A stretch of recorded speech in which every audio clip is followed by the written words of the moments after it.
Bon, on va maintenant effectuer l'exercice 1 du premier cours. On va réaliser des esquisses. Donc, on peut aller en haut à gauche dans SolidWorks. On a le module esquisse. Et on va cliquer ici. Donc, on nous donne les trois plans de face, de dessus et de droite. Moi, j'aime bien prendre le plan de face pour orienter. Je suis dans le plan XY. On va généralement construire des lignes de référence, des lignes de construction pour nous aider à dessiner. Donc ici, en premier lieu, il faut suivre la recette. On trouve l'origine. L'origine, je vais la mettre dans le centre, puis en bas ici. Je vais construire un rectangle. Mais ce rectangle-là, j'aimerais ça qu'il soit fait. Je trouve mes options ici. Qu'il soit fait pour la construction. Donc, je regarde mes lignes. Non seulement servir de référence. Je veux situer mon origine dans le centre. Je vais cliquer sur l'origine, je vais faire CTRL, cliquer sur la ligne et je vais faire point milieu. Donc, mon point va toujours se trouver au milieu. J'essaie d'élargir la ligne. Et vous, l'origine va toujours se trouver au milieu. Pour ça, avec cotation intelligente, je vais faire les dimensions hors tout. Donc, ici, c'est 50 mm. Ensuite, si je veux faire la largeur totale, c'est 70 mm. Là, voyez-vous, mes lignes de référence sont faites. Tout ce que je vais pouvoir faire, c'est sélectionner ligne. Puis je vais pouvoir dessiner grossièrement le contour de la pièce, qui est l'élément indépendant. Quand je mentionne dépendant et indépendant, prenez l'exemple des cercles qui sont en haut à gauche et à droite. La position de ces cercles dépend du contour. La position de ce que je pourrais appeler la bouche dépend aussi du contour. Donc, ces éléments-là dépendent du contour, puis le contour, lui, est indépendant. Il faut juste le positionner à l'origine.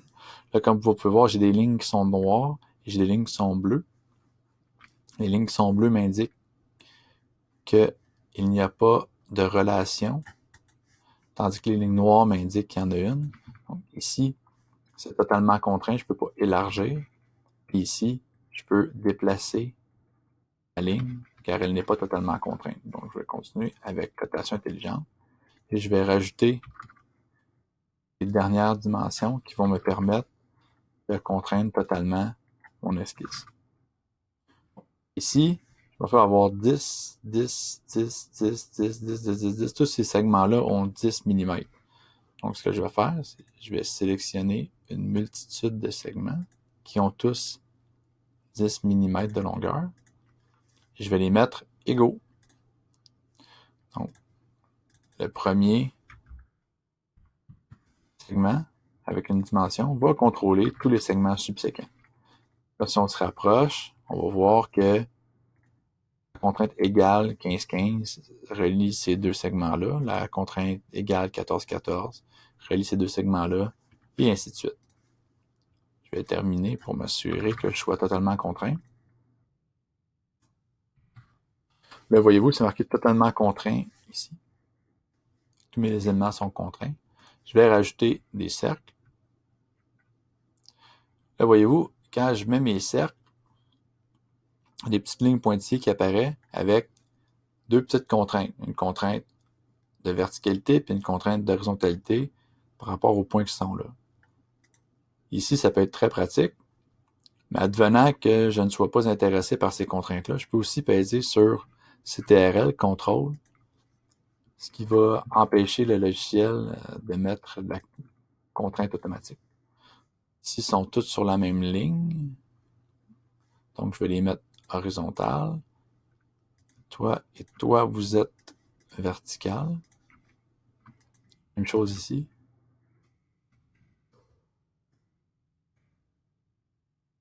Je vais rajouter des diamètres de 10.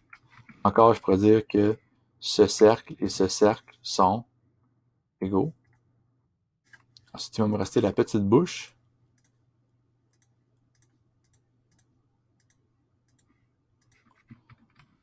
Deux lignes-là ici on va les mettre colinéaires. Colinéaires, si on les prolonge, elles vont partager la même ligne. Ici, 10, 10, 10, fait que je pourrais me dire ces trois lignes-là sont égales l'une par rapport à l'autre. Puis je pourrais rajouter un petit 10. Oh oh! Mais qu'est-ce que ça veut dire? Ça ici, ça nous mentionne que la cote pourrait être pilotée ou pilotante. Pilotée, ça veut dire sa longueur va être déterminée par d'autres éléments dans le dessin. Puis pilotante, c'est qu'on veut qu'elle décide. Si je la mets pilotée, elle devient grise. C'est donc seulement une information. Pourquoi est-ce que ça fait ça? Ici, c'est 70 de large. De là à là, 10, 10, 10, 10. Donc, je sais que ça représente 40.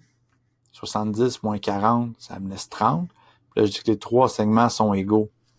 S'il me reste 30 mm de large, puis les trois segments sont égaux, ils ont tous 10 de large. J'ai pas besoin de rajouter l'information, le logiciel est capable de le calculer. Et maintenant, je vais terminer avec les derniers petits détails. Entre toi et toi, c'est 15. Si j'ai une hauteur de 10. Si j'ai une hauteur entre ces deux segments-là de 5. Pour terminer, je vais mettre ces deux segments-là, partagent la même ligne, je vais les mettre colinéaires. Donc, totalement contraint, mon esquisse est terminée. Je peux sortir du mode esquisse.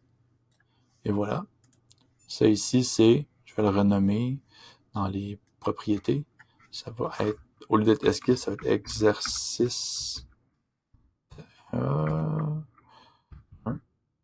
Exercice 1. Je vais terminer là-dessus.